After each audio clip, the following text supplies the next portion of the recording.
I thought of a new feature that newspapers should run. You know how newspapers, they run book reviews and album reviews and movie reviews and things like that. I think newspapers should run fart reviews. That's right. I think they should review bunker blasts, air biscuits. Also, I think the neighbors are home again, so I have to keep it low. But anyway, that's right. I think newspapers. Newspapers, even though farts are always in a fleeting form, newspapers run concert reviews. See, what's the point of concert reviews? Because after a concert takes place, it's already taken place. It's not a concert is not a recorded medium like an album or a movie is.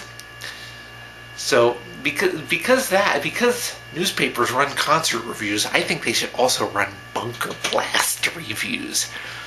Like if somebody rips a bunker blast, they should review it.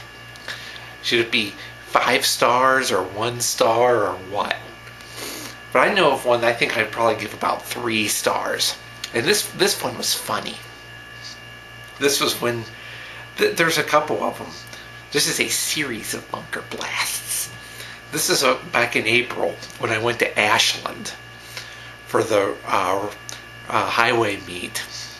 This was like back in in April. I went to Ashland, and on this event, I detected 2 bunker blasts, and they were both SBDs, silent but deadly. They were both fairly typical SBDs. Maybe nothing to write home about, but funny nonetheless. The first one was at the Greyhound bus station in Cincinnati. That's right. I think it was when I was standing in line to get on the bus. Somebody ripped an SBD bunker blast, and it stunk up the whole bus station. It did. It really did. It wasn't anything humongous or anything, but it was just it stunk up the place for a few seconds. Just a little bit. It was pretty cool. And the second one, I was with a group of road enthusiasts in Ironton, Ohio, and there's this tunnel in Ironton. It has a set of steps that goes over it, outdoors. And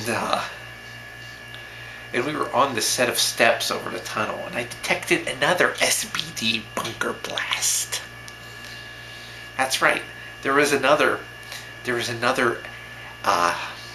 trouser sneeze, a backdoor breeze, an air biscuit, a Luminski. That's right. And it was like that. It was just like the one at the bus station. It was it produced. It wasn't. It wouldn't have been one of the all-time most notable bunker blasts, except for the fact of the circumstances of it, of where it took place and why it took place, and whether any suspects could be indicted. But it was funny.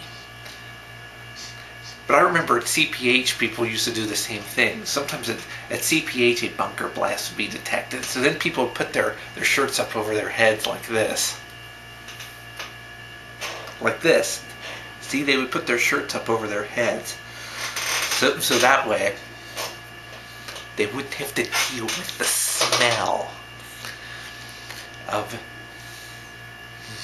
a pooteroonie. So that was a story of the bunker blast on the Ashland trip. The 2 bunker blasts. There were the one at the Greyhound station and the one at on the steps over the tunnel. And I don't think anybody said anything about the one on the. I don't think anybody actually said anything about either one. because I think they were probably afraid that somebody would start pointing fingers at them.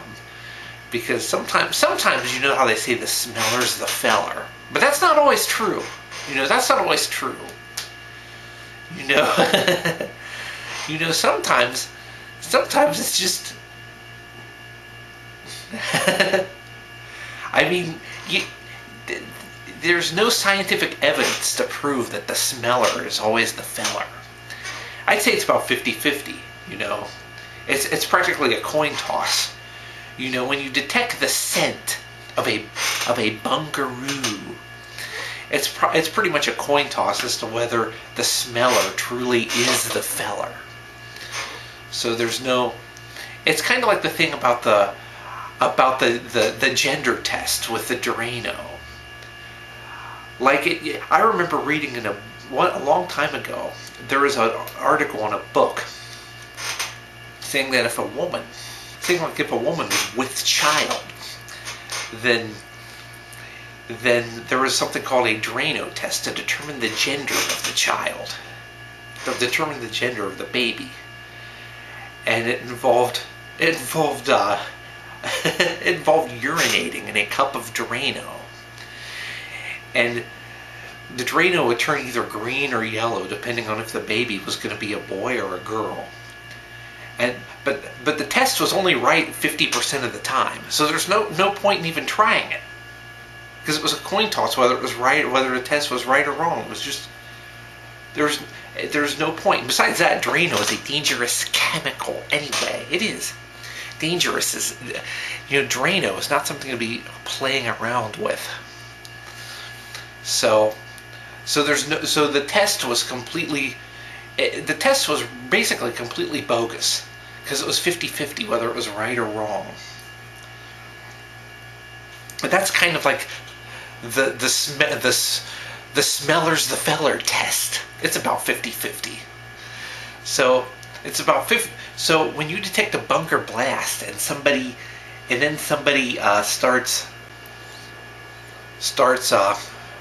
grumbling about it, there's the chance that they were behind it is only about 50-50.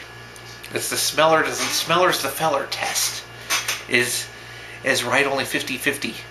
It's right only 50% of the time. So you can't really use it. So that's the story. That's the latest bunker blast review.